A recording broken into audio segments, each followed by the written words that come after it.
Hi friends, Nicole Vincent here. Today we are checking out this minigun 3D puzzle from Roker. This was sent to me as a gift to check out, and me and my son, my 18-year-old son, had so much fun building this and putting it together. It took us about 2.5 hours. Definitely recommend doing this with at least one other person because it really helps to just have extra set of hands and eyes. This is the second 3D puzzle that I've done. It was definitely easier. I did the cello music box. You can check that one out, which was a lot more complicated than this. So this I would say probably is a beginner. There's still a lot of steps. There's a lot of little parts. This is definitely, I would say, for 14 and up.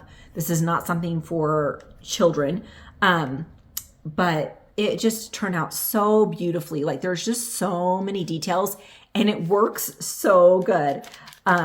You can see the action there. Isn't that amazing?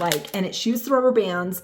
It's not super accurate, so don't be building it for that. But it does come with a ton of rubber bands that you can shoot. Now, just a few tips to help your assembly go a little easier and smoother than ours. These are some mistakes that I found.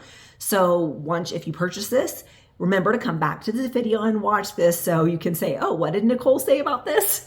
The first thing it's going to have you make is a cute little bullet. This bullet is not part of the gun. It is simply to be used as a tool in the assembly process for a few different things. And you'll see that it's clearly marked in the instructions. But just remember that when you're building this, the gun is not going to shoot this bullet. This is a rubber band gun. So just keep that in mind. But you will build the bullet and that will be used for different assembly things. Another thing that came up that was really kind of confusing is on the instructions, they would colorize different parts as you're assembling to help things stand out. Now, specifically, there was one part that it was, I believe this this one right here, F4. Now, me and my son looked and looked and looked for probably more minutes than I want to admit, for a blue F4. Guess what? F4 was not blue, it was brown.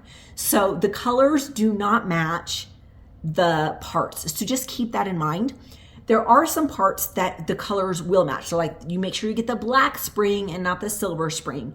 And I feel like they really, in the instructions, so make sure you read the instructions carefully.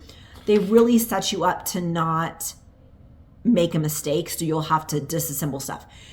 We did make a couple mistakes, but it was kind of user error. So make sure you read everything closely and check it twice. You probably will still make a mistake anyway, but that's okay. But it is very forgiving. You can unscrew, you can move, pull stuff out carefully. I will say that since this is the second one that I built, this one definitely had a lot more spare parts, like spare screws and spare pieces. Not that you want to be careless in your assembly, but definitely had a lot more extras left over at the end. So we've just had so much fun with this. My 18-year-old son has had so much fun playing with this, shooting down. They give you cute little target practice guys to shoot at. They give you a ton, it's 100 rubber bands. The rubber bands are very thin. And it says that you can load up to 8 on here for rapid fire, which you totally can. It is not very accurate, but we just had so much fun with it.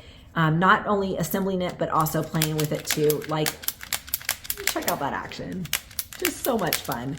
And it's absolutely beautiful. So you can have it just as a display piece. Definitely, this is not a toy for young kids. There's a lot of little parts. So this is definitely for 14 and up. So make sure you pay attention to that. But we have been so happy. This is such a fun project to do with my son. And can't wait to do the next one. So we hope you enjoy it as much as we did.